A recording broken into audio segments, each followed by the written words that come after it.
padarėme mes savo įprastą kainų palyginimą už praėjusį Liepos mėnesį. Jau turbūt daugelis per televizijų girdėjo, kaip ekonomistai ir valdžios atstovai sakė, va, infliacija 6 procentai, kaip ir didesnė negu 5 norimi, bet dar kentėt galima ir labai ji ten tikslingai auga, tai yra per kurą, per visus kitus dalykus. Taip, infliacija gali pasirodyti, kad 6 procentai gal ir nedaug, nes brango tik tai ten kuros elektra dujos, bet faktas tas, kad nuo infliacijos gelbėjo maisto produktai. Tai rodo ir valstybinė duomenų agentūra, ir tai rodo ir mūsų duomenys, nes mūsų, tarkim, pigiausių prekių krepšelis palyginus su birželio mėnesiu pigo ir palyginus su praeitais metais pigo apie virš 3 eurų, tai 4,5 procentų. Tai maisto produktai veikia kaip stabilizuojantis faktorius visą tą kainų augimą. Aišku, turint galvoj, kad brango visos paslaugos, brango viešasis maitinimas, brango kuras, tai žmonės greičiausia pinigų daugiau savo kišenėse ir nematė. Tai situacija kaip ir vasarai yra nebloga, maisto produktai nebuvo brangus, tai mūsų ir tas pigiausių maisto produktų krepšelis nebrango, o tiksliau net ir pigo su praeitais metais.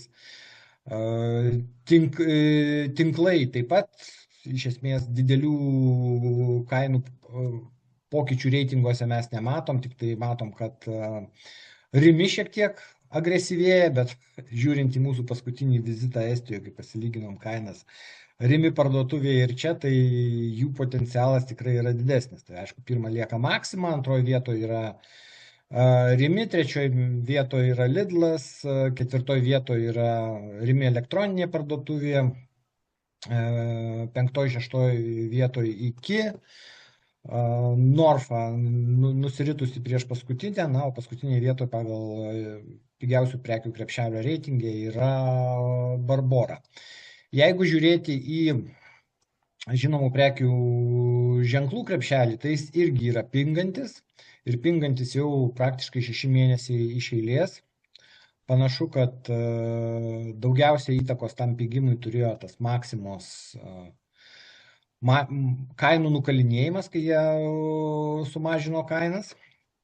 Ypatingai tai ir palietė žinomus prekių ženklus, nes žinomi prekių ženklai, jeigu pigiausios prekės yra daugiau mažiau pigiausios visą laiką, ten jų pasvyravimai nedideli, tai žinomi prekių ženklai labai priklauso nuo akcijų svyravimo aukštyn žemyn. Tai šitas mažėjimas greičiausiai susijęs su tuo, juo labiau, kad į Maximo šitus pasilinksminimus normaliai, kiek mes stebėjom, atsakė tik tai Norfa. O reiškia, Rimi ir Iki bando toliau išlaikyti ant tą aukštos įprastos kainos, o reiškia, akcijų metu darom ten tas fantastinės 50 procentų nuolaidas. Tai iš tikrųjų ir matom tam reitinge žinomų prekių ženklų, kad Rimi šiek tiek mažinasi kainas ir jie būtent praeitą mėnesį užima pirmą vietą žinomų prekėse ženkluose, po to Barbora su Maxima, po to Norfa ir galų gale tęsiasi Iki paskutinėje vietoje. Jeigu žiūrėti mūsų tas prekes, kas vyksta prekėse, tai iš 52 prekių brango 18 prekių, kaina nekito vienos prekės ir pigo 33. Tai daugiau yra prekių yra pingančių, išbrangstančių tokios stambiausios pozicijos, tai pigiausia biri juodoji arbata. Brangsta 83 procentai, pigiausias juodasis šokoladas, kaip nekeista, toliau brangsta 38 procentus, juodasis šokoladas Karūna brangsta 23 procentus, nuo šokolado žaliava seniai supigo, bet kainos toliau laikomos aukštesnės, brangsta pigiausia virta dešra, akcizinės prekės, degtinė ir šviesusis alus pigiausias yra brangstantis, taip pat Švyturio mūsų stebimas alus yra brangstantis, bet tai yra daugumoje dėl akcizų. Iš pigusių prekių, tai reikšmingai daugiau negu 10% yra 18 prekių pingančių, tai pinga labiausia pigiausias sviestas, Panevėžio cukrus, pats pigiausias cukrus, bulvės. Jeigu prisiminsim apie bulvės, praeitais metais labai žemdirbiai pasakojo, kad oi, čia bus rudenį brangs, bet bulvės visus metus buvo pingančios, pinga obuoliai, Samsono daktariška dešra, Malta kava Jakobs, kiaulienos kumpis, pigiausias batonas, pigiausia šaldyta jūrų lydeka ir daugelis kitų prekių. Galų gale iš tikrųjų atsirito tas kainų mažėjimas, pieno kainų mažėjimas iki mūsų, tai su sviesto kaina praktiškai visi tinklai stumdosi, praktiškai kiekvienas tinklas turi vieną ar kitą poziciją, kuri kainuoja žemiau negu euro, aišku, eurą už pakelį, tą 200 arba nepilną 200 gramų. Aišku, prekiniai ženklai vis dar laiko tą savo sviestą 2 ir 3 eurus už pakelį, bet ką padarysi? Tai situacija iš tikrųjų yra nebloga. Pati linksmiausia situacija šiais metais yra su kiauliena. Kiaulienos kaina yra 26% mažesnė negu praeitais metais, tai grilis šiais metais ypatingai pasisekė tai, kad vasara buvo tikrai nebrangus, aišku, tas masinis tinklų kainų mažinimas, kurie mes ten girdim, vienas kitas tinklas mažina kiaulienos kainas, suprantama, vyksta ne iš geros širdies, nes biržos kainos krenta ir greičiausiai kris dar ir visą rudenį. Dėl kokios priežasties, tai visų pirma, ES kiaulienos pramonė turi problemų su eksportu, tai ten dėl ligų ir panašių dalykų. Ir todėl mažėja kainos, na taip, kažkiek tai palaikė grūdai, nes pašarai buvo pigesni. Tai žiūrėsim, kas vyks artimiausių metų, bet kol kas kiauliena džiugina. Na, vištiena yra kitas svarbus baltymas ir vištiena pirmą kartą palindo po praeitų metų kainą. Tai matosi čia 2,9% pigiau negu praeitais metais. Ko gero, vištiena irgi susirinko, turbūt girdit pranešimus, tai ten ta salmonelė rasta, tai ten tos lygos, tai dar kažkas.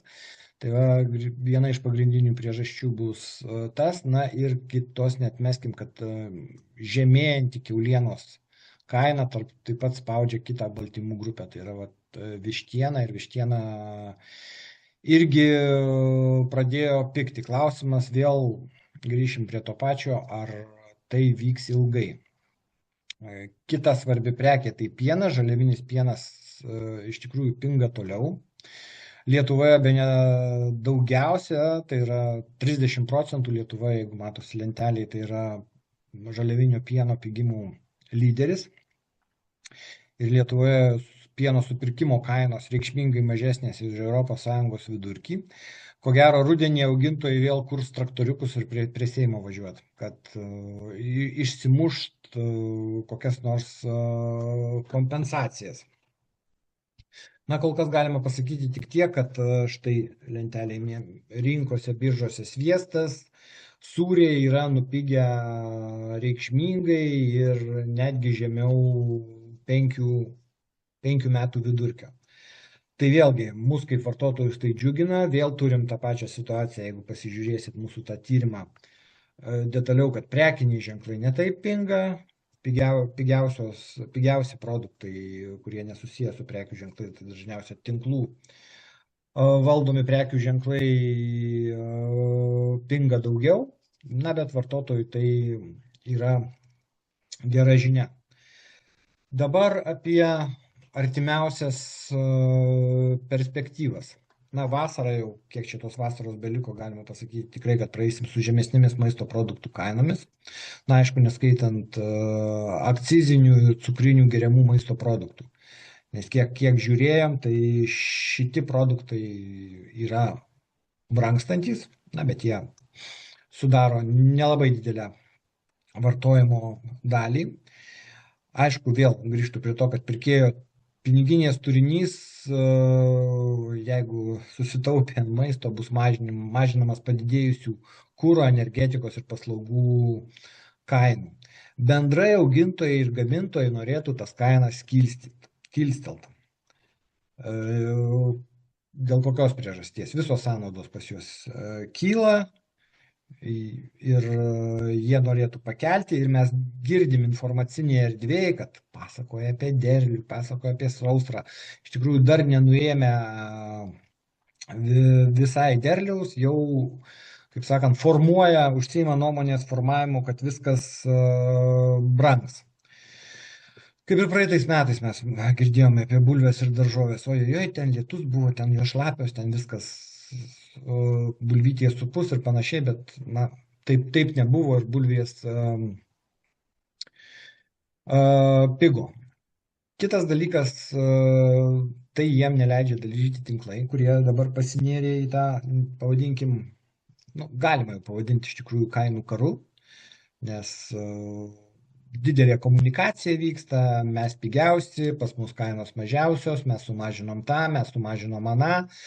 Ir realiai žiūrim kaip leidinius, tai vieno leidinys išėjo, kiti tas kainas palygino, bet tai dažniausiai matoma tik nuėjus į parduotuvę, tai vartotojui tas yra gerai ir tinklai tikrai šito elgesio nekeis rugpjūčio, rugsėjo mėnesiais, nes vartotojas bet kokiu atveju rudeniop mažina savo išlaidas, nes mokykla, pasiruošimas rudeniu, artėjantis šildymo sezonas ir nenusiteikęs pirkėjas daugiau mokėti ir daugiau pirkti. Tai vat prekybininkai šiuo metu kol kas pirkėjo pusėje.